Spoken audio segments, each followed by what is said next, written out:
Hi, I'm Richard DeSorgher, and as the Medfield town historian, it is a pleasure for me to give this presentation on the King Phillip War and Medfield's role in it.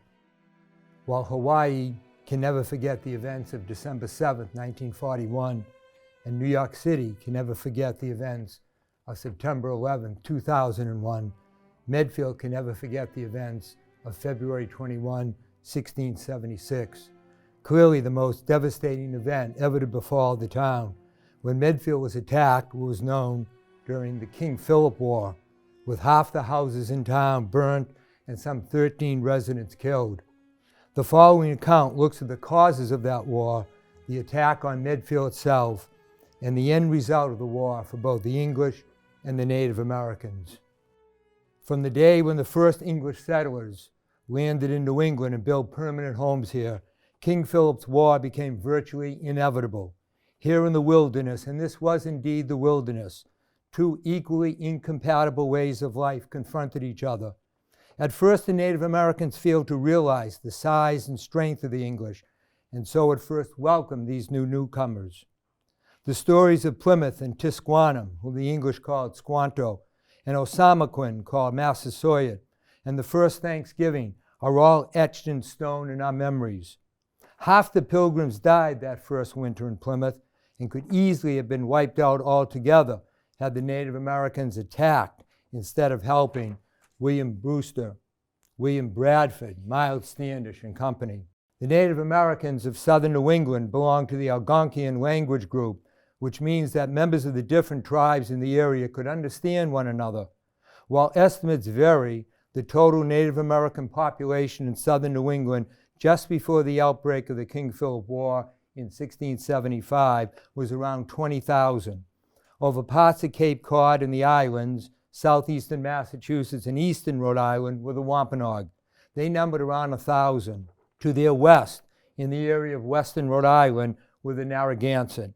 They were the largest tribe in numbers, totaling around 4,000. To the Wampanoag's northwest, into what is today central Massachusetts, were the Nipmuc, whose population was around 3,000.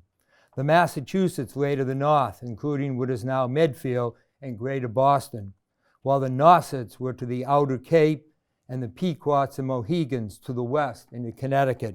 In 1675, there were 110 English towns dotted along the coast and spreading up the rivers along the inland forest, fields, and swamps.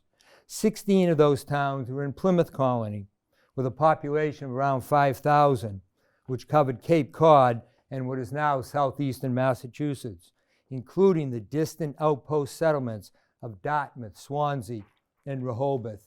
50 English towns made up the Massachusetts Bay Colony, with a population of 17,000, Boston being its urban capital. The outermost ring of villages in Massachusetts Bay ran from Dunstable and Groton and Lancaster to the north, down to Marlborough and Mendon to the west, and as far south as Wrentham. Beyond these, in the midst of Nipmuc country, lay the isolated post of Brookfield. Further west along the Connecticut River lay a string of communities, of which the largest was Springfield. New England on the eve of the outbreak of the King Philip War was a vast wilderness, a land of isolated villages and occasional towns, interconnected by a network of woodland paths, which served as virtually the only means of access to the most inland settlements. Along these pathways moved the New England economy, grain and other crops, valuable furs, manufactured goods from Europe.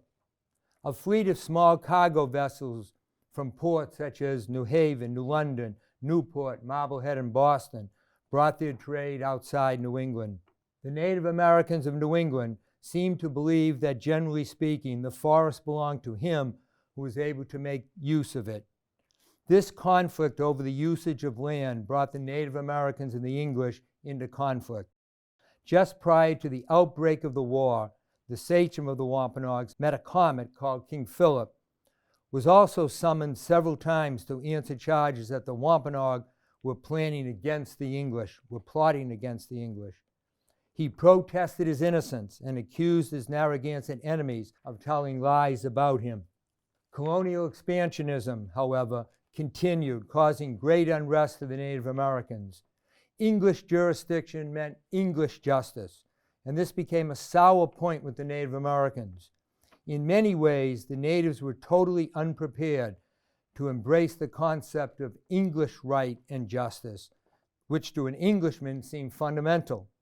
Yet the colonial authorities expected the Native Americans, when on English land, to act as if they understood English law, and the native who violated the law soon found himself facing a colonial court.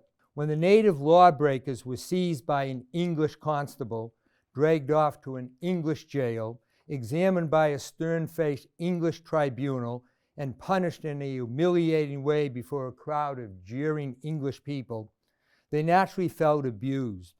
To the English, the law was the one thing that stood between them and anarchy. Therefore, the law must be maintained at all costs. The natives, on the other hand, had lived for generations without the benefit of English law and were quite ready to reject it. The result of these incidents was a slow but steady accumulation of resentment by the natives, resentment which increased every time there was a decision of the English court involving the natives. The seat of power of the Wampanoags was on Mount Hope, a peninsula that juts into Narragansett Bay south of the town of Swansea. The Wampanoag never forgot that when the English were weak and the Wampanoag strong, it was Osamoquin who had befriended those early pilgrims. Osamabin was at peace with Plymouth from the first Mutual Defense Pact in 1621 up to his death 40 years later in 1661. When Osamoquin died in 1661, he had two sons, Wimsuda and Metacomet, who took the English names of Alexander and Phillip. Alexander, the oldest, became sachem upon Massasoit's death. The following year, in 1662, the English summoned Alexander to Duxbury to be questioned about a suspected plot against the colony. After submitting to this interrogation, the young sachem went to nearby Marshfield as a guest of Governor Joshua Winslow. There he was taken ill with fever. He had to be carried back to Mount Hope, where within 2 days he died. No one is sure of the exact cause of death, but rumors were spread by Native Americans that his English host had poisoned him. The younger brother, Phillip, now became supreme ruler of the Wampanoag. All attempts to prevent the sale of firearms and ammunition to the natives were unsuccessful, with the result that the natives were fairly well equipped with modern guns, and they knew how to use them. The young warriors put pressure on Philip to stop the English from taking their land. Their future was on the line. If English expansion continued, they would soon have none of their land left. In January of 1675, John Sassamone, who had been raised as a Christian Native American and who had studied at Harvard, ran away and joined Philip, becoming a valuable aid to the Wampanoag sachem, especially with his mastery of the English language. Later, however, Sassamone returned to the praying Indian community at Natick, where he became a model convert. Sassamone was then selected to be a native preacher at the praying Indian town at Marlborough. This angered many of the Wampanoag. Before leaving for his new job, Sassamone went to Plymouth and warned the government there that the Wampanoag were planning a general uprising against the English. Sassamone never made it to his new job because he was found dead at the Assawamsett Pond in Middleborough on his way to the praying town. Many natives viewed Sassamone as a traitor to his people. The death of Sassamone would later be listed as one of the causes of the King Philip War. But if Sassamone was indeed killed by natives, they would never have tried to hide the event as an accident. They would have been proud of the act as killing a justifiable act. 3 Wampanoags were charged with the murder. The government produced a star witness in the form of a native named Patuxent, who claimed to see the 3 kill Sassamone and shove the victim's body beneath the ice to give it the appearance of an accidental death. The English court found all 3 guilty. During the execution, 2 of the condemned Wampanoag died as scheduled, but when the 3rd was swung into the air, the rope broke and he fell to the ground unhurt. With the thought of getting a reprieve, he confessed that he and the other two were indeed responsible for Sassamone's death, but the actual killing was done by the other two, and that he was only a bystander. Despite the story, he was later hanged, this time successfully. The Wampanoag were now seething with anger against the whites as a result of the executions. The English were convinced that Sassamone's death was ordered by Phillip. Rumors spread throughout the Wampanoag tribe that Plymouth was sending a massive army to capture Phillip. English rumors reported that Wampanoag was seen going to other tribes in New England for the purpose of trying to get those tribes to join with Phillip in some sort of an attack against the English. Wampanoag began moving women and children across the bay into Narragansett territory for safety. Phillip sent Plymouth a message conveying his innocence and desire for peace. Governor Winslow ordered him to lay down all his weapons and come to court. Phillip heard harsh threats to him, and he heard rumors of great danger that would befall him if he appeared in court. Governor Winslow sent messages to other native sachems trying to isolate Phillip and draw allies to Plymouth. Fearing an attack by Plymouth, Phillip submitted and agreed to meet with the English at Taunton and pursue arbitration. Phillip agreed to lay down the weapons of those with him as proof of his peaceful intent. At the meeting, Plymouth demanded submission to their jurisdiction and permanent surrender of all his men's weapons. Phillip denied the rumors of war or collusion with the Narragansetts. Many false reports among both native and English were circulated. According to historian Lisa Brooks, in her research, Governor Winslow and those in charge at Plymouth sought not arbitration of these conflicts over horses and cattle, but the imposition of power and control, including the confiscation of guns that the Wampanoag men and women could use to defend their planting grounds and their rights. When, as could be expected, the Wampanoags did not deliver their arms as requested, Winslow and his men pursued a campaign to, quote-unquote, reduce them to reason, to secure submission and fetch the arms from the Wampanoag villages. When the weapons were not delivered in August of 1675, Plymouth sent an emissary to take Phillip to Plymouth. Phillip dismissed him, saying he would instead travel to Boston, where he accepted the Massachusetts magistrate's offer to arbitrate the dispute. Unbeknownst to Phillip, however, Massachusetts was already working with Plymouth to help reduce Phillip to be under the reign of the United Colonies, made up of the Massachusetts, Plymouth, and Connecticut colonies. When Phillip reluctantly traveled to Taunton at the end of September, he faced the drama of a trial rather than a diplomatic space of counsel. Rather than mediating, Phillip was chastised for his insolent behavior and violation of the April Covenant of not giving up all his people's weapons. The English demanded again that he surrender all the weapons, pay a 100-pound fine for failing to fulfill his obligation from the last agreement, and pledge an annual tribute of 5 wolf heads to Plymouth. In order for Phil to leave, he had to sign a binding document. In that, Plymouth would now have the support of the United Colonies if and when the Wampanoags broke the agreement Phillip was now signing. The document said that the Wampanoags were subject to imprisonment and military action if they made any bold moves to rebel. At least on paper, Plymouth's triumph was now complete. Phillip protested that the English did not adhere to any of the indigenous codes of values, that the English were not letting him maintain self-government under the document, and that he was greatly concerned about the widening loss of his land, so necessary for their survival. He related how English courts took the word of one of the, quote, worst natives testifying against another native, but would not take the words of 20, quote, honest Wampanoag who testified during the Sassamone trial. He complained that the land deeds were being signed by Wampanoag who were made drunk by the English and then cheated them in bargains. That English cattle and horses continued to increasingly roam, eating Wampanoag crops and consuming wild food needed by the deer that the natives hunted. Also, new settlements like that at Swansea had now moved into Philip's territory, very close to Mount Hope. That it was difficult for Philip to control individual braves who, drunk with English liquor, killed English cattle, trampling their crops.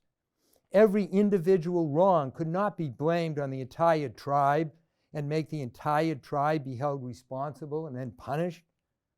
In the spring of 1675, tensions reached a boiling point when there were numerous cases of marauding English cattle destroying the Wampanoag seedlings during planting time.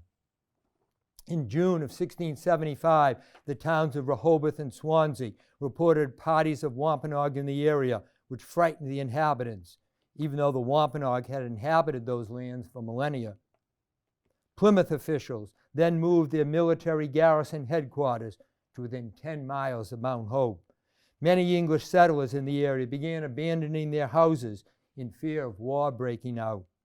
Governor Roger Williams of Rhode Island wrote Massachusetts Governor Leverett saying, quote, "Sir, many wish that Plymouth had left the Wampanoag alone, at least not to put to death the 3 natives upon one native's testimony, a thing Phillip fears will be done to him," unquote. On the 17th of June, 1675, English settlers in search of horses were captured when they entered Philip's territory near Mount Hope, but were then released. On the 18th of June, Job Winslow's house in Swansea was attacked and looted. Whether this was a preemptive planned attack or the work of a hot-headed young warrior cannot be ascertained. But on the 20th of June, 1675, the war officially began with an all-out attack on the town of Swansea. Dartmouth, Taunton, Middleborough were then attacked and burnt. The war spread rapidly throughout eastern Massachusetts.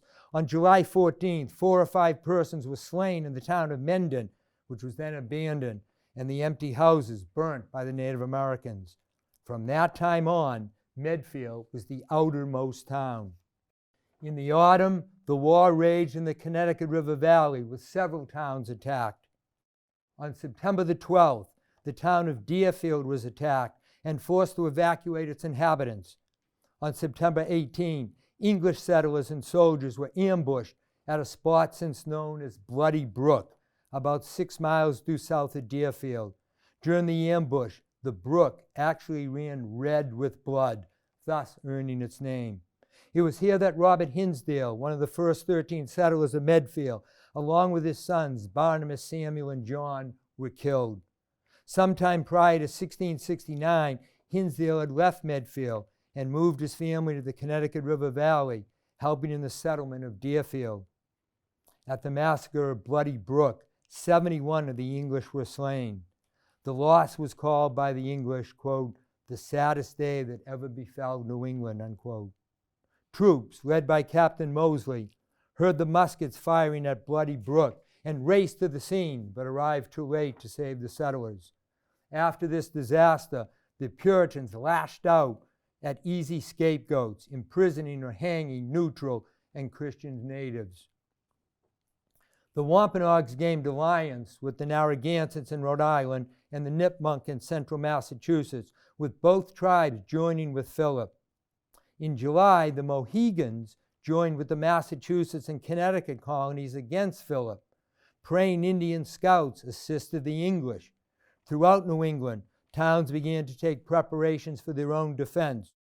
Medfield purchased the cannon, or great gun as it was called. It was placed in front of the meeting house. Topsfield built stone walls and guardhouses around their meeting house. Beverly built 4 garrisons for their citizens to go for safety. The towns formed local militias and kept guard duty during the evening. On the 1st of February, 1676, the Native Americans attacked an isolated farm several miles from Sudbury, burning the farmhouse and killing or carrying away the inhabitants. News of this event stimulated the government of Massachusetts to order 2 mounted patrols to cover the frontier line from Groton down as far as Medfield. On the evening of February 9, 1676, Captain Daniel Gookin of the Massachusetts Military Force was given news from a native spy named Job Catnitton that a party of 400 Narragansett, Nipmuc, and Wampanoag warriors was about to attack Lancaster. Gookin dispatched messengers to Concord, Marlborough, and Lancaster with orders for a hasty convergence of troops upon the threatened town. At about sunrise on the 10th of February, the warriors attacked Lancaster, setting fire to most of the deserted homes and other buildings with flax and hemp. Most of the settlers of Lancaster had taken shelter in 6 garrison houses. At the house of the town's minister, Mr. Joseph Rowlandson, however, a different fate prevailed. The Native Americans seized the minister's wife and children and other relatives and took them away as hostages. Altogether, about 12 inhabitants had been killed in this one house, and about 20 more were taken prisoner. Total casualty for the entire community of Lancaster was around 50. 6 weeks later, the town was abandoned. After the attack on Lancaster and all the frontier towns, as well as many less exposed communities, there was a renewed flurry of excitement and tension as the inhabitants sought to increase their meager security against the Native Americans. People stayed closer to the garrison houses. Guards were more alert. After the attack on Lancaster, the Narragansett, Nipmuc, and Wampanoag traveled to their home base at Menominee, which is located not far from present-day Quabbin Reservoir. The warriors themselves were led by Monaco, also called One-Eyed John. It was Monaco the Nashaway who led the attack on both the towns of Lancaster and Medfield, along with his lieutenants, Matunis of the Nipmuc and Quinnapin of the Narragansett. In Medfield, as soon as the news of the Lancaster disaster reached the town, Reverend John Wilson, perceiving the imminent danger to the town, wrote the following letter, which has been translated into more modern language. And the letter reads, "Honored sirs, I give my humble service to your honors. If I could be so bold, being so unfit as I am, to send these rude lines to you. I know you are so busy with the weighty concerns and sad occasions respecting the Commonwealth and the churches of God.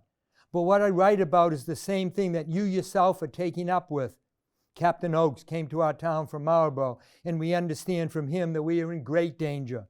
He had just come from the grisly sight of the ruins of Lancaster. Honored sirs, I write on behalf of the town. It is a humble request that your honors consider us at this juncture of time.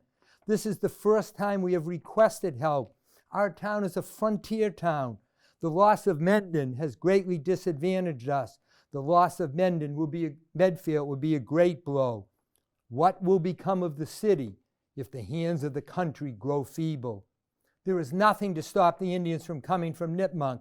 For God's sakes, please remember us. Send a considerable force for our speedy release before it is too late, by the very soonest that can possibly be, lest Medfield be turned into ashes, or let not one day pass without making preparations. Captain Oakes is not constantly with us, but he's moving throughout the area between here and Marlborough. He is also having difficulty getting feed for his horses, as the hay is very scarce. Not to further trouble your honors, but hoping that you have compassionate hearts and will consider us. You will have our hearty thankfulness if you send out forces to visit us and to scout about for dangers that are all around us. We humbly beg the continued assistance of the Almighty to be with you in all these weighty concerns that are on your hands, and hope the smile of the Lord will be on his poor distressed people. I am your humble servant, John Wilson. Signed, Medfield, February the 14th. This letter was written on Monday, 1 week before the Native Americans fell on Medfield. Governor Leavitt responded at once by sending Captain Jacobs and his company of 80 men, who probably arrived in Medfield about the middle of the week. Captain Oakes is also said to be here with a command of 20 horsemen. Besides these, Captain Gibbs of Watertown is mentioned as being here. Also, about 75 of the inhabitants of Medfield were men capable of bearing arms at the time. Throughout that week, men slept with their weapons by their side. They carried them to their work in the fields, even prayed, holding on to their muskets. As danger became more imminent, many began staying in one of the 4 garrisons here in town, one at the end of Foundry Street, one at Main and Brook Street, one on North Street opposite Dale Street, and one on Harding Street just past West Mill Street. The women and children in the western part of Medfield, which is now Millis, were gathered into the Stone House. The Stone House garrison, then located near the present Miller-Sherburne town line, not far from present-day Route 115 and near South End Pond. After the day's work was finished, the men joined their families there for the night. The Stone House itself was a large garrison-type fortress. It was superior in the then frontier. It was about 70 feet long, 2 stories in height, completely made out of stone. The upper story was given to the women and children and had a room partitioned off for the sick. The soldiers who had been sent to Medfield were scattered here and there throughout the town. Different families opened up their homes for the soldiers, and it was here and in the garrisons and in the principal fortification at Reverend Wilson's house and at the meeting house that the soldiers were quartered. Staying at Reverend Wilson's house was a small force of some 30 men. That today would be the site of Town Hall. Medfield itself was located in the midst of a vast clearing where the forest had been cut away due to the eagerness of the people who cleared more land than they could cultivate. In place of the fallen trees, young saplings laid a thick growth around the town.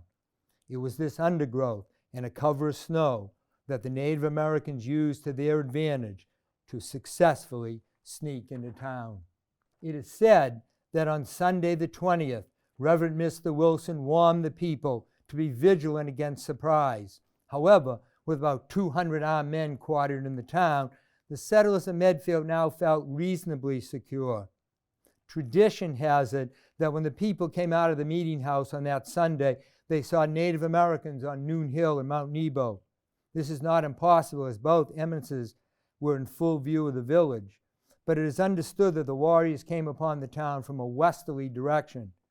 The scouting parties probably knew that they were in the neighborhood, and perhaps a few stragglers were in town, prowling about the woods that day. But sometime before daybreak, on the 21st, while the townspeople slept in their beds and the guard force doubtlessly grumbled about the length of the night, several hundred Native Americans crept silently into the town, and they dispersed to various hiding places under fences and behind barns. It appears most likely that a guard was kept through the night, and as daylight appeared, supposedly danger passed, it was taken off. The warriors, having traveled from their stronghold of Menemesset, crept seethingly among the trees and bushes growing upon the unimproved land adjoining the homesteads, and secreting themselves were in readiness to attack every part of the town at a given signal. They then apparently waited for the guard to turn in at daybreak, when a general attack was to commence, and men, women, and children were to be massacred or made captive as they attempted to fly from their burning dwellings. The Native Americans had now spread themselves in small groups to the houses throughout the town. If a dog sniffed the cold night air and growled at the coming of the intruders, no one seemed to pay attention. The silent, approaching warriors, well equipped with guns, ammunition, and combustible materials, waited patiently in their various hiding spots until the first gray light of dawn began to come across the field. Isaac Chenery, one of the earliest settlers of the town, had removed and lived at this time within the bounds of Dedham, near the Medfield line at the extremity of what is now Foundry Street. There is tradition that having seen the Native Americans lurking about his place, Chenery took his wife Elizabeth and their 8 children in the darkness of night and secreted them in the hollow of a great rock at some distance from his house. That rock can still be seen today on Foundry Street to the west of Millbrook Road. Coming back alone about the break of day, he saw the warriors preparing to fire his building. He moved forward and, beckoning to imaginary soldiers behind him, shouted, "Come on, boys, there they are," which so alarmed the Native Americans that they fled, and his house and his barn were saved. The first fire actually broke forth from the house of Samuel Morse, who lived a little east of the present corner of Pound and Main Streets. Morse had risen early that Monday morning and went out to the barn to feed his cattle. While obtaining hay for the cattle, he uncovered the leg of a Native American hiding in the hay. He remained calm, and after quietly letting the cattle out of his barn, he slowly went to his house But once inside, he rushed his wife Elizabeth and their 5 children to the garrison. The Native American, hidden in the barn, must have realized at this point that Samuel had discovered him and would most certainly sound the alarm, for no sooner had Morse and his family fled their house than his buildings were aflame. This seems to have been the signal for the burning of Medfield to begin, for flames then spread up all over town. The houses, generally in the center of town, were not touched, while 32 of those on the outskirt were burnt and destroyed. Because of Morse's uncovering the Native American in his barn, many of the other attackers did not have time to infiltrate into the center of town. Therefore, many houses escaped the fate of Samuel Morse's. Flames soon roared through the Thomas Thurston house, where today's Medfield High School baseball field is located. With the home in flames, Sarah Thurston took her daughters Mary and Margaret and their 18-month-old son Samuel, and they raced from the home across the field towards Reverend Wilson's house. The 4 of them were overtaken by the attacking warriors. Margaret and Samuel were killed, and Sarah was scalped, so that the top of her scalp hung over the front of her face. She arrived at Reverend Wilson's house in an hysterical state, so bloodied that even her friends did not recognize her. She survived for 2 more years before dying in 1678. Daughter Mary became the only known hostage taken during the Medfield attack. In the diary of Mary Rowlandson, who was captured during the attack in Lancaster, Mrs. Rowlandson writes that while in captivity following the Medfield attack, she, quote, met a Mary Thurston of Medfield who lent her a hat to keep the sun off her head, unquote. That is the last record we have of 10-year-old Mary Thurston.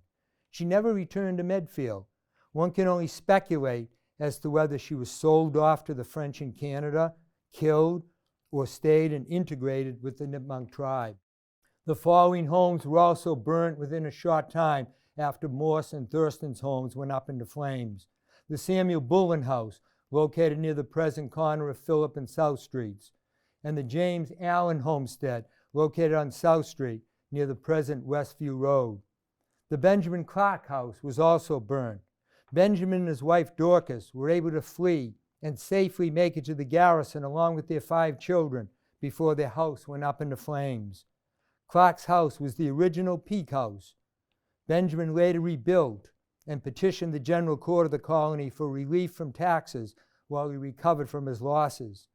This replacement house is the present Peak House. It is a typical 17th century cottage of 1-room plan, 1.5 stories in height. Its most unusual feature is the exceptional steep pitched roof, the highest pitch on record in the Commonwealth of Massachusetts for an early colonial house. Also to go up into flames at about the same time was the Robert Mason house, located near the present Green Street. Thomas White lost his house and barn, also located on Green Street. The Nathaniel Whiting house, located near the present corner of North and Pine Street, was put to the torch and burnt to the ground. In 1651, John Turner left Roxbury and came to Medfield as one of the original settlers. His house was located on South Street near Curve Street, but was occupied for only a few years before Turner built a new house a little to the north near the present corner of South and Phillip Streets. He and his wife Deborah had 9 children, including Elizabeth, who was born in 1647. At the age of 22, Elizabeth married Samuel Smith. They inherited Samuel's father's house and lot on South Street near the present Oak Street.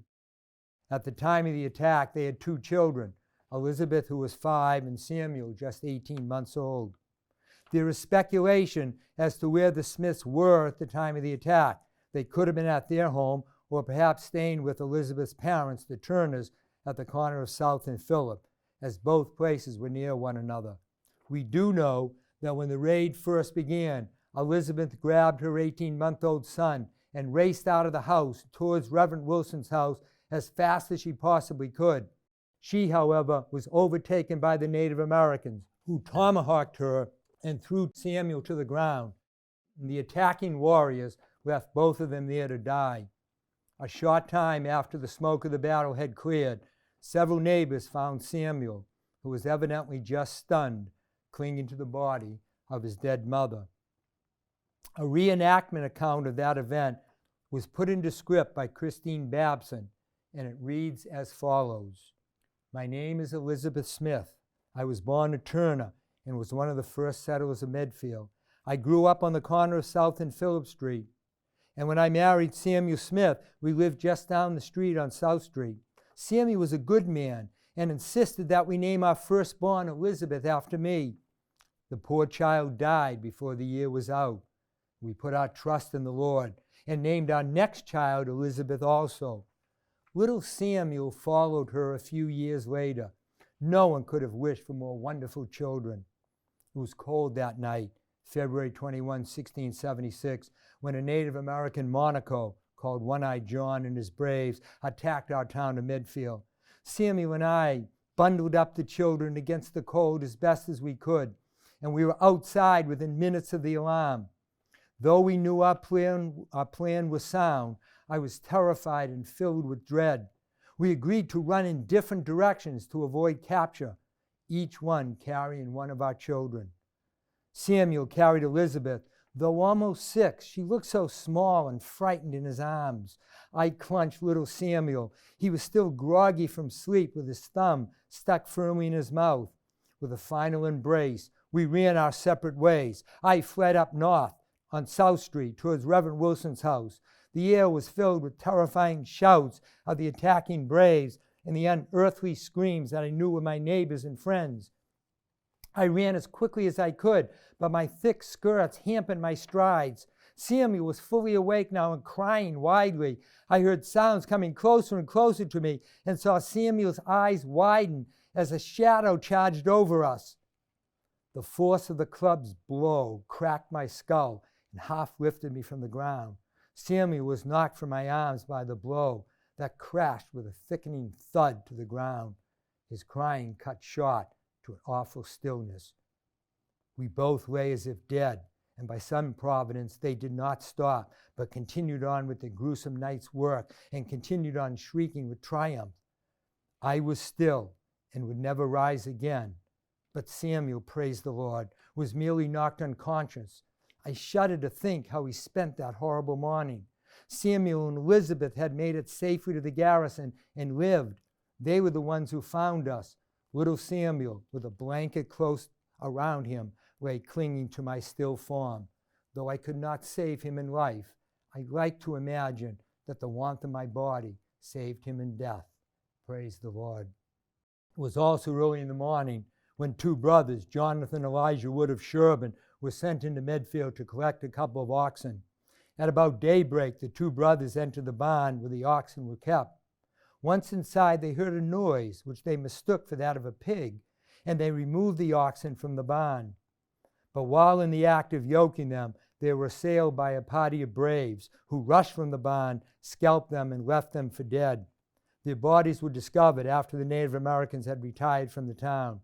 Jonathan had died, but Elijah was alive and survived for several years. When the tragic news was finally brought to the stone house, the wife of Jonathan Wood was immediately seized with pains of labor and soon afterwards gave birth to a daughter. Mrs. Wood, however, developed complications and died a few hours later, and the daughter became an orphan. Henry Adams and his 2 sons, Henry, age 19, and Samuel, 15, were staying at their home on Elm Street across from Millbrook when the attack began. At age 72, Henry was the principal military officer of the town. Because of the pending crisis and the remoteness of their homestead, Henry's wife, Elizabeth, had gone earlier in the week to stay for safety at the home of Reverend Wilson. When the attack began, Henry heard the alarm, opened his front door to see what the commotion was about. He had only time to see his mill go up into flames before he was struck in the neck by a bullet, fell dead in his doorway. His 2 sons managed to escape by running into the woods and hiding before the house, like the mill, were totally in flames. During the attack, Henry's wife Elizabeth, at the home of Reverend Wilson, was lying on the floor with exhaustion and fear. The room she was in was directly over the soldiers who were here from Boston. A gun in one of the hand of Captain Jacob's soldiers was accidentally fired, and the ball, penetrating the floor of the room, mortally wounded Mrs. Adams. She died the following night, in this case of friendly fire. Timothy Dwight came to Medfield from Dedham as one of the first 13 settlers. He drew his 12-acre house lot on North Street, which ran from Frary Street up to Dale Street. His house today is part of the historic Dwight Derby House at 6 Frary Street. At Dwight's house, the Native Americans bounced rocks and other objects against his building, and when the wondering Dwight peered out to see what was going on, they shot him through the shoulder. He died a few weeks later. Thomas Mason came to America during the Great Migration and settled with his parents in Dedham. In 1652, he came to Medfield and built a homestead at the present intersection of Harding and North Streets. A year after his removal to Medfield, he married Marjorie Partridge. At the time of the attack, his son John, who was 21 years of age, was engaged in military fighting the Native Americans up in Maine under Captain Sweat's command. He would later be killed in action during fighting up there. On the morning of the attack, Thomas took his two oldest sons, Thomas Jr., 17, and Zachariah, 15, and went across the street to a spring to stock up on water. It was here, near the spring on North Street, that all three were overtaken by the warriors. All three were killed. Mrs. Mason, running with her 3 remaining children, fled and made it safely to the garrison before the house and barn and a dozen head of cattle and many sheep were burnt. Smoke also began to billow from the Castle Hill section of North Street as the Samuel White, John Fisher, Joseph Warren homesteads all went up into flames. The only one house in the north end of town to survive was the Joseph Allen house, today still located at 260 North Street. All the homes in the Bridge Street section were totally destroyed. It was here on Bridge Street, made up of former Braintree and Weymouth families, that the Native Americans left a most severe mark, leaving all 10 homesteads in ashes. On Bridge Street, John Bowers Jr. and Sr. were both killed on the day of the attack, as both their homesteads were burned. The Bowers came from Braintree and Weymouth with those families to Medfield in 1652. John Bowers Jr. had just married Sarah Clark of Medfield 3 years earlier. They had an infant son at the time of the attack. John Sr. was survived by his wife and 3 daughters. Margaret Barton, in her book, New England on Fire, wrote the following historical fictional account of what the Bowers went through on the day of that attack. And she writes, John Bower heard a rooster crowing, signaling time to be up and about. He rolled over to embrace his wife Sarah before poking his toes into the freezing bedchamber. She responded as he nuzzled her neck and they settled back into that trance that is half sleep, half wakefulness, postponing the beginning of yet another day of cold, worrying work. A gunshot startled the couple. John leaped from the bed, groped in the dark for his trousers, and ran down the steps of their home, taking the steps 2 at a time. By the time he reached the landing, there were multiple shots and screams from his neighbors. He pulled on his boots, reached for his gun by the door, and yelled, "Stay inside the house," to Sarah, and ran out to see what was going on. "No!" Sarah heard him scream as she yanked on her petticoat over her shift. There was a gunshot, followed by a thud on the porch. The 2 soldiers, Private Claiborne and Corporal Handy, stationed in their house for protection and safety, raced outside, and they pulled John's body into the house. Sobbing, Sarah flung herself on his body. "Ma'am," said Corporal Handy, helping her to her feet, "you must get to the garrison. Take your daughters now. Run for your lives."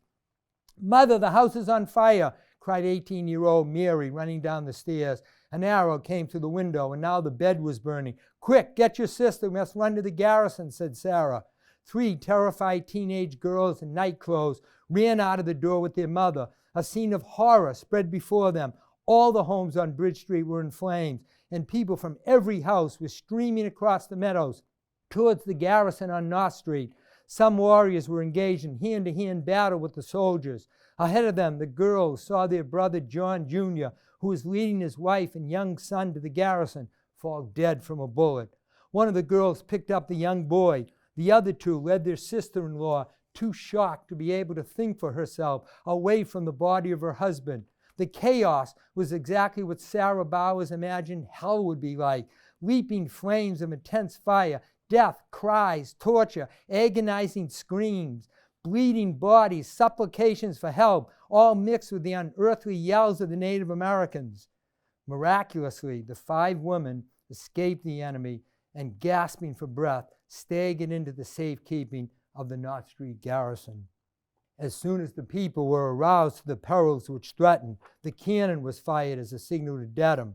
The cannon, or great gun as it was called, was purchased by the town of Medfield in 1675, along with powder and shot. This was the time when fears of King Philip's War first began to be felt. The cannon was fired as a signal to Dedham to send troops as soon as possible. The large report of this weapon, plus the awareness that there was an unexpectedly large number of soldiers in Medfield, seemed to persuade the Native Americans that the time for retreat had come. The John Fussell house on Bridge Street was vacant at the time, as John was staying on the west side of the Charles River in what is now Millis at his daughter and son-in-law's house. At the time of the attack, John Fussell was 99 years old. His wife Edith had died in 1672, and his daughter Elizabeth had married Jonathan Adams. Jonathan and Elizabeth had built their homestead in what is now Millis. As the braves approached the house, John's daughter and son-in-law made the decision to flee themselves rather than try to take the slow-moving Fussell along with them, afraid they would all be overtaken by the approaching warriors. Elizabeth and Jonathan then fled to safety in the Stonehouse garrison, leaving the 99-year-old Fussell to be burnt alive inside the house. After the second firing of the great gun, panic seized the Native Americans.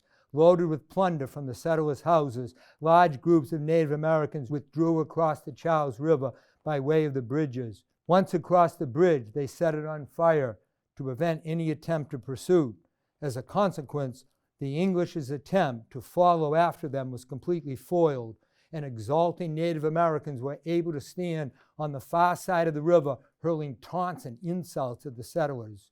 Later, after the warriors had gone, a note was found attached to the ruined bridge leading to Sherburne, which read, "Know by this paper that the Indians that thou hast provoked to wrath and anger will war this 21 years, if you will. There are many Indians yet. We come 300 this time. You must consider the Indians lost nothing but their life. You must lose your fair houses and cattle." This note is believed to have been the work of the Native American named James the Printer. He had been taken as a child and taught to read and write English. Later, he became Reverend John Eliot's right-hand man and assisted Eliot in the translation of the Holy Bible into the Native American language. When the King Philip War commenced, James the Printer ran away from his employer and joined the Native Americans to fight against the English. He afterwards returned, and after the war was pardoned. Another large group of Native Americans retreated across the Great Bridge, setting it on fire as well. This Great Bridge, located at the end of Bridge Street, was not rebuilt until 1686. Upon a hill west of the river, in full view of the smoky ruins, they roasted an ox and held a feast. Observed from the stone house, the red glare of the powwow's fire was seen shining on the tall trees of the warriors in dance of triumph that bore over the silent fields. The spot of this victorious powwow is marked by a particular clump of trees which have become monumental. These tupelo trees, which have been called the King Philip trees for over 300 years now, can still be seen today. The trees assume a greater variety of shapes than most other trees, sometimes grotesque, sometimes very symmetrical.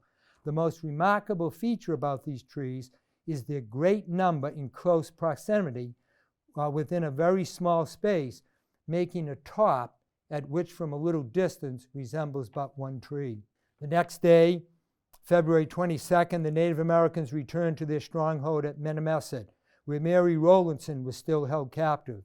In her diary, Mrs. Rowlandson recorded the following: "The warriors returned from Medfield, But before they came to us, there was outrageous roaring and whooping. They began the noise about a mile before they came to us. By the noise and whooping, they signified how many they had destroyed in Medfield.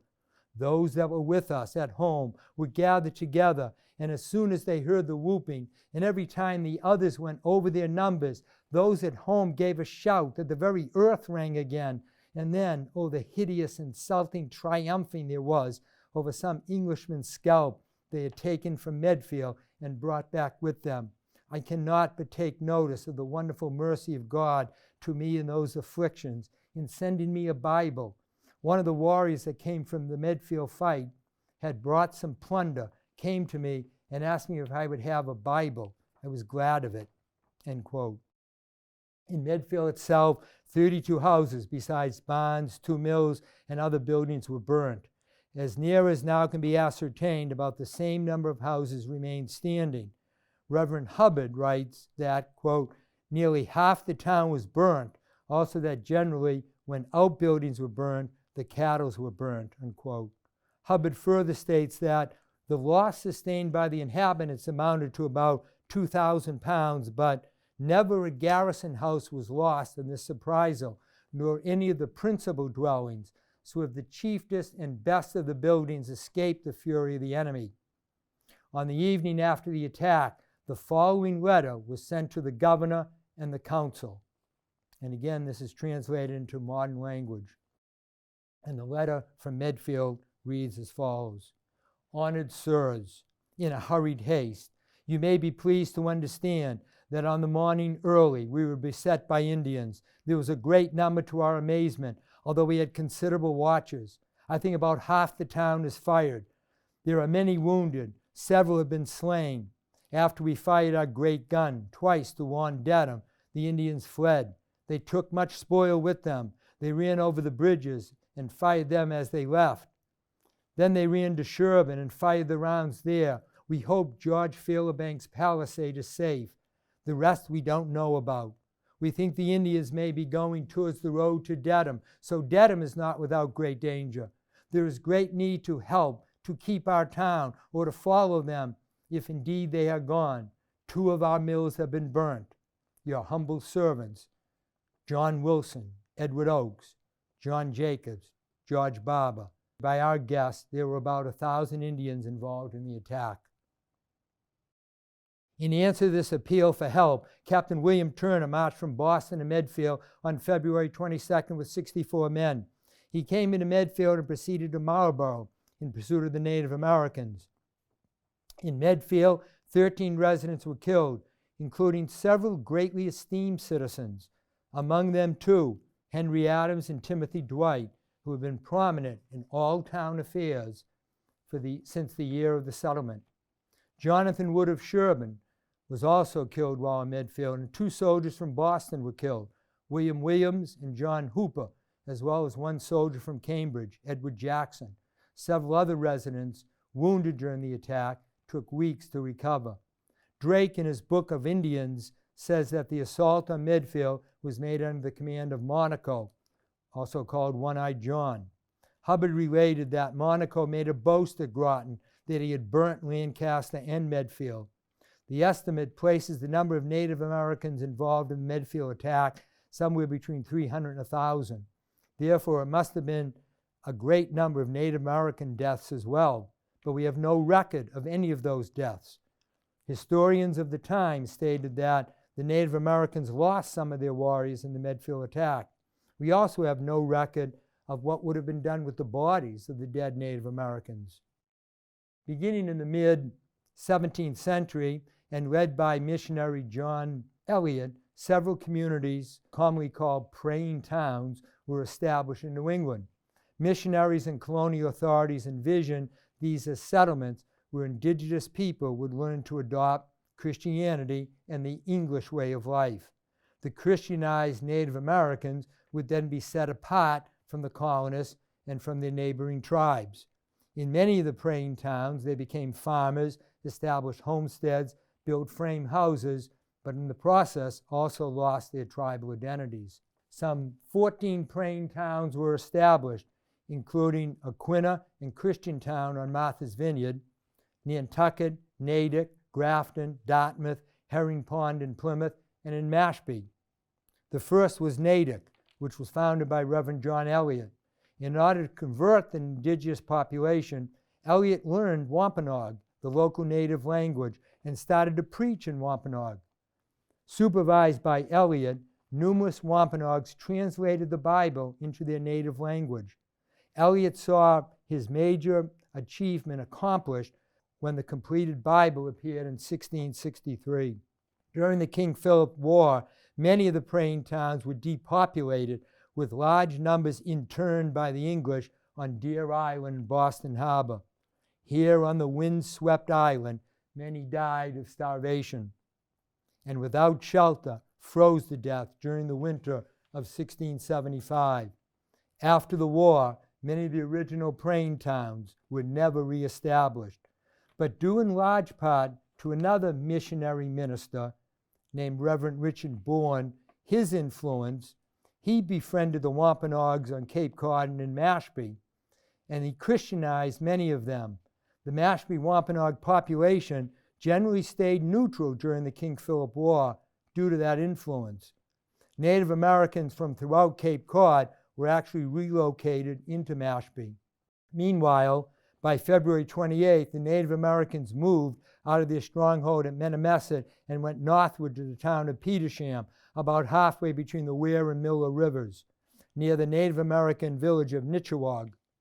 Later, on March the 8th, 1676, Mrs. Rowlandson, still a captive, recorded in her diary that, quote, met King Philip himself for the first time. He had only recently reached the Connecticut River Valley, returning from his winter quarters on the Hudson, where he had gone with about 1,000 warriors for the purpose of buying powder and shot from the Dutch, and in the hope of winning the Mohawk or Canadian Indians to join an alliance against the Massachusetts colonists, unquote. Philip, however, was unsuccessful in trying to unite with the Mohawks. Native American attacks continued in February and March, with assaults on the town of Weymouth on the coast and Northampton, where a heavy presence of soldiers drove the Native Americans away. On March the 13th, 1676, the town of Groton was attacked, led by Monaco, the Nashawag. After the attack, the Massachusetts Bay Legislature considered building a 12-mile-long and 8-foot-high fence between the Charles River and the Concord River to keep the attacking natives out, but since some towns would be outside that barrier, it was never implemented. During the spring, fighting continued with settlers ambushed outside Long Meadow, and a farmhouse was attacked near Plymouth. On March the 26th, a major attack burnt much of the town of Marlborough. That same day, the town of Simsbury, Connecticut, was burned to the ground and abandoned. And in Rehoboth, 60 soldiers were killed in an ambush. 2 days later, the town of Rehoboth faced total destruction, with the town left in smoky ruins. The following day, Providence, Rhode Island was attacked, several houses burnt. Unable to defend some of the outlying communities, Massachusetts Bay ordered the forced evacuation of all inhabitants from the towns of Groton, Lancaster, Mendon, Hatfield, Northampton, and Wrentham. In April, the raids continued with attacks on Andover, Chelmsford, Billerica, Scituate, Braintree, Woburn, and Bridgewater. On April 19th, some 500 natives attacked the town of Sudbury. The governments of Massachusetts Bay and Connecticut began opening peace talks with the Native Americans. Natives took part in prisoner exchanges, including the release of Mary Rowlandson. The writing now seemed to be on the wall concerning the difficulties facing the Native Americans. Dissension was breaking out between the young and old warriors as to what the war plan should be, with the older tribal members wanting to continue the scattered raids on English towns, and the younger members calling for actual pitched battles with the English. Due to the English strategy of seeking out and destroying native food supplies, the natives were facing extreme shortage of food. In May of 1676, the native offensive slowed as tribal members tried to plant their crops, but this was difficult due to the seek and destroy policy of the English. Facing starvation, large numbers of disillusioned warriors began giving themselves up to the English, who promised them leniency if they turned themselves in. Captain Turner attacked the Nipmuc camp outside Deerfield, killing more than 200 tribal members. The natives were now being forced to move from place to place, unable to secure areas to plant their crops. Benjamin Church was now in charge of the English operation in Plymouth Colony, and he began an aggressive offense against the Wampanoag. During May, fighting in Rhode Island resulted in the death of 238 Narragansetts over a 2-day period. Many of Phillip's allies began to abandon him, trying to make the best peace deal they could with the English, with Massachusetts Bay issuing a declaration of mercy for any native who surrendered. Many hungry natives gave themselves up. In a serious blow to Phillip, the Mohawks began an offensive against King Philip's allies in western Massachusetts Bay and in Connecticut, where they aided the English in attacking those supporting King Philip. Philip's Wampanoags now had to backtrack to their homeland in Mount Hope, with Benjamin Church in close pursuit. The war carried on throughout the summer, with great loss of life on both sides. On August the 12th, 1676, Metacomet was surrounded at Mount Hope, his headquarters in Rhode Island. Here he was shot and died. His head was cut off by the soldiers of Captain Benjamin Church and carried to Plymouth in triumph, where it stayed for some 21 years. His body was then cut into quarters and hung from 4 nearby trees. His hands were cut off, each placed into separate jars of rum, where they were later passed around through the towns to show the settlers that he was indeed dead. Metacomet's wife and children were sold into slavery in the Caribbean. Thus ended the major fighting in the King Philip War. During the autumn, small scouting parties scoured the woods in every direction to discover, if possible, any remaining warriors. As a result of the end of the war in southern New England, Native Americans were now unable to unite. Most of the original praying towns were never reestablished, but due in part to Reverend Bourne's influence, the Mashpee Wampanoag, who had remained neutral during the war, remained intact in Mashpee on Cape Cod. However, after the war, their non-involvement did not seem to save them from future discrimination, repression, prejudice, and intolerance. The Native American food supply had been destroyed, and the natives were now forced to recognize English supremacy. For the settlers, the English economy had been devastated. The fur trade with the Native Americans had ended, and exporting trade was at a standstill. Most of the remaining tribes were brought under close supervision and were assigned places to live. Many of the captive natives were sold off into slavery in the West Indies. Native Americans now, by law, could no longer congregate in large numbers. There was a prohibition against selling weapons to any Native Americans. Tribal lands were taken away and divided out to the English farms. With the loss of their lands, many natives sank into being poor tenant farmers who were hired out as servants to the English. Many natives just ended up fleeing, going west into New York and into Canada. The war, however, continued up into Maine, which had been controlled by Massachusetts. In mid-August, the Maine War, which had been quiet for months, again erupted, far broader and far more destructive than earlier phase. The town of York was attacked in both the late summer of 1676 and the spring of 77, with building burns and 7 people killed. According to John Noble in his thesis entitled The King Philip War in Maine, the Treaty of Casco ended the King Philip War in 1678. The treaty sought to reestablish the friendly relations between the indigenous and settler communities that had characterized the northern settlements previous to the outbreak of the war. Based on the terms of the accord, all captives were to be surrendered without ransom. The treaty also recognized English property rights, but stipulated the English should give the Native Americans 1 peck of corn annually for each family settled on native lands. This land use tax symbolized continuing Abenaki sovereignty over Maine. The treaty also provided for closer government regulation of the fur trade. The war in Maine had taken a different course from the war in southern New England. Here in the South, the colonies had marshaled their large population and materials for the war, but the underpopulated, poor, and weak coastal towns of Maine could not, even with the support of Massachusetts, hope to defend themselves. This inability to defend themselves can be seen as one of the reasons for the high casualty rate for Maine in this war. The major difference between the situation in Maine and southern New England at the close of the war was that the Native Americans of Maine were not defeated, although they were greatly weakened. Some of the natives had moved to Quebec, where the French had earlier established a village for natives from New England. The colonial records do not record the hardship the natives faced before or during the war. Considering this dislocation, native losses were severe. Many were killed, crops were destroyed, villages sacked. The overall problem was the English were unable to deal with the simple fact that the Native Americans were of a different culture. The Maine settlers and the Massachusetts Bay government, each for their own reasons, appeared to have not wanted to recognize this situation. As a result, the Native Americans resisted the encroachment of the English.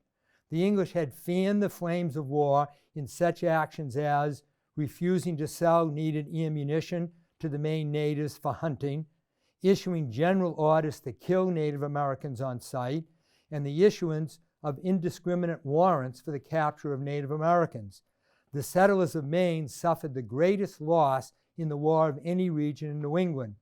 Casualties up there was estimated at 260 out of a population of 3,500.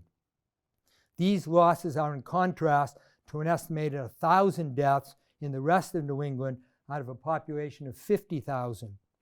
All of Maine east of Casco Bay was depopulated by 1677.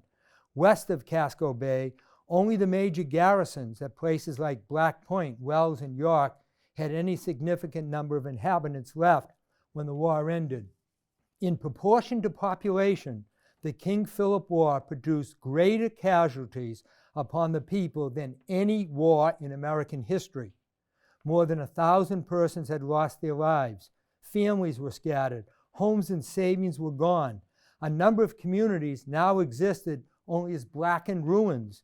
Northfield, Deerfield, Brookfield, Quinsigamon, Lancaster, Groton, Mendon, Wrentham, Middleborough, Dartmouth, Warwick, Wickford, and Simsbury were all totally destroyed.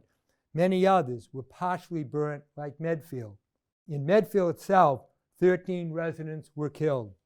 It was Henry Adams, who was 72, who was shot and killed at his doorway on Elm Street.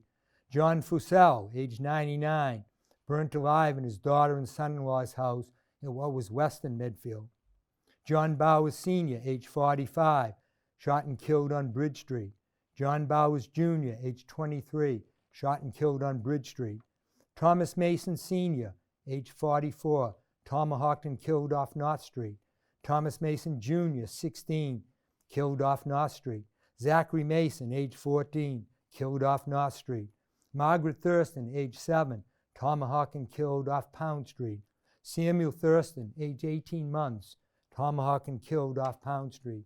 Elizabeth Smith, age 29, killed on South Street. Elizabeth Adams, age 70, killed by friendly fire, Reverend Wilson's house. Timothy Dwight, age 48, shot in his doorway and died several weeks later. Daniel Clark, age 29, shot near his house on South Street, made it safely to the garrison, but died of those wounds 6 weeks later. Sherburne resident Jonathan Wood was scalped and killed during the attack in Medfield while he was in the barn getting oxen. And as we stated, at about the same time, Jonathan's wife, who was staying at the Stone House, gave birth to a daughter, to die in complications a few hours later. 3 of the soldiers sent to Medfield prior to the attack were also killed the morning of February 21, 1676. William Williams and John Hooper of Boston, Edward Jackson of Cambridge. Rebuilding after the war saw the first great veteran problem. Colonial governments faced problems getting assistance and benefits to those who fought in the war. The Wampanoag lost control of their homeland at Mount Hope. Rhode Island and Connecticut divided up the Narragansett lands. The King of England, fearful of the independent spirit of Massachusetts Bay Colony, placed New England and New York in a new Dominion of New England under the control of Edmund Andros, who was hated by those in Massachusetts Bay. Plymouth was then made part of Massachusetts Bay Colony. Due to the financial cost of the war, a heavy tax load was placed on the people. Many who had lost houses, livestock, crops, and belongings were calling for relief from paying taxes. Hundreds of houses were destroyed and burnt. The severe loss shook the colonists' confidence. Many of the native cultures in southern New England were now exterminated. History, they say, is written by the victor, and that is certainly true in the King Philip War. A fair account of the war is also tilted towards the English, as the Native Americans left little or no written accounts to give their side of the story. It is from the English point of view that we learn about the war in general and the attack on Medfield in particular. We learn about the tragic deaths and gory detail of those from Medfield who were killed that horrific morning. In so reading, sympathy must certainly build for those who died and the family members who remained to mourn. But what of the Native Americans who died? What of their families? It is hard to gather the same amount of sympathy when that part of the story is missing. And finally, the King Philip War would shadow what would become the future in American history as settlers continued to move west, setting up conflicts over the taking of native lands and then the destruction of native cultures once those lands were occupied, first by the English and then by the Americans. Thank you.